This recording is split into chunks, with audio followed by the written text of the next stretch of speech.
L'agriculture, une chance pour la gastronomie régionale. Des produits, signe de la diversité de nos productions.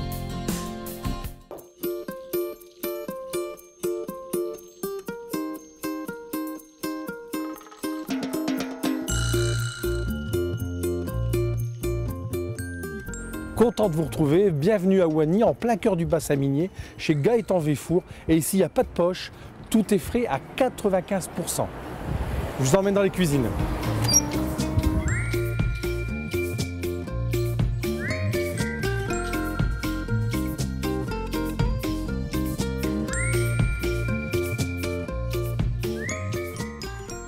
Voilà, je suis avec Éric Potvin, producteur d'ail à Arleux, juste à côté de chez moi, je suis douaisien. C'est bien ça, raconte-moi ça. Alors voilà, une magnifique tresse d'ail d'Arleux. Alors quelle est la spécificité de l'ail d'Arleux? Si vous avez une véritable ail fumé d'Arleux, c'est de l'ail rose de printemps, des variétés bien définies et qui ont été plantées dans les 62 communes autour de la région d'Arleux. D'accord, donc on peut acheter les tresses, il y a différentes sortes de tresses? Alors c'est en 13, on peut trouver ça en 10 têtes, on peut trouver ça en 12 têtes, en 45 têtes. Voilà, donc on achète son ail d'Arleux une fois par an. Tout en tresse, hein. Donc on achète sa petite tresse et on peut le conserver toute l'année. Voilà. C'est à ça que ça sert le fumage, conserver son ail. Pour une meilleure conservation, si la tresse est stockée dans un endroit sec et aéré, on arrive à le conserver un an. Alors un champ au cultif de l'ail, ça s'appelle comment? Un champ d'ail. Un pull vert. Parce qu'un pull vert, c'est un champ d'ail. On y va? On va aller en cuisine. Allez. Et on va aller retrouver Gaëtan. On y va, Nick.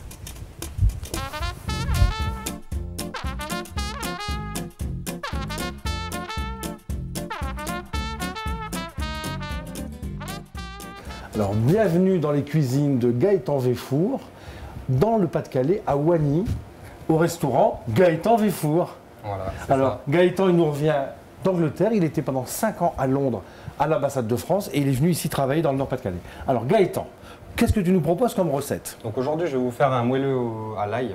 À l'ail d'Arleux, hein? L'ail d'Arleux, bien sûr. Avec un sablé au parmesan et une poêlée de girolles.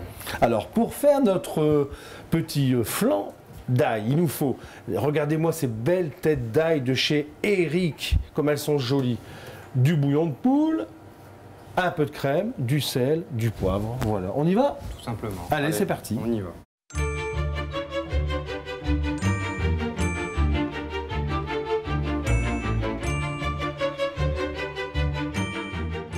Donc là, on peut y incorporer l'ail. On va garder une gousse juste pour après les girolles. D'accord.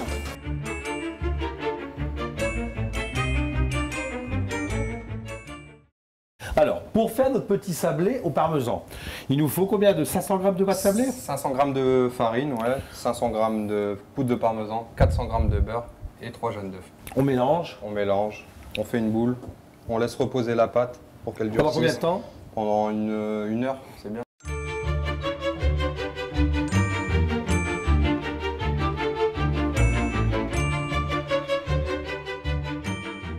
Alors, si vous n'avez pas d'emporte-pièce, vous faites juste des petits disques de parmesan. Voilà, et c'est parti au four. Combien de temps? 10 minutes à 180 degrés. 10 minutes à 180 degrés. Attention. Le bouillon de volaille a fini de réduire, comme vous pouvez le constater. Et là, vous allez pouvoir ajouter de la crème à hauteur. Et là, on va recuire une deuxième fois avec la crème. Donc là, c'est bon, c'est bien.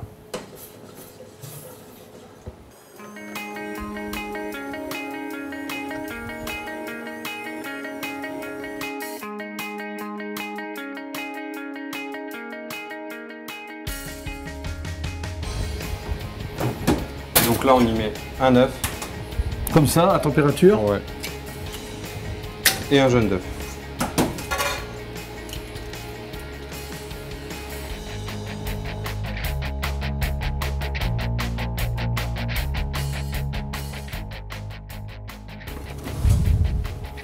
Donc bien filmer,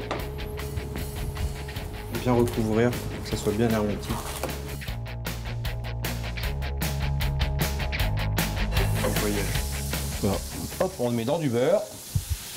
On va faire revenir bien les girolles pour enlever l'eau de végétation. Donc, Tranquillement. tranquillement. Pas trop fort. Un peu d'eau pour éviter que ça crame et que la girole compote bien.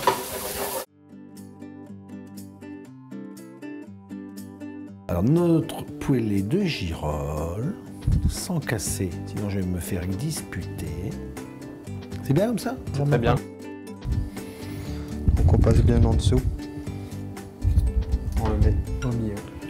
À la maison, on peut manger directement dans le ramequin son petit flan d'ail.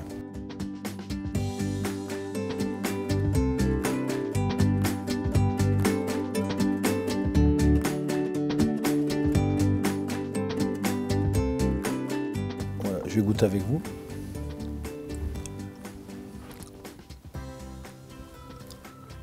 Extra. Hein, c'est délicieux. Oui. Il manque plus qu'un petit verre de blanc avec modération pour accompagner ce plat. L'agriculture, une chance pour la gastronomie régionale. Des produits, signe de la diversité de nos productions.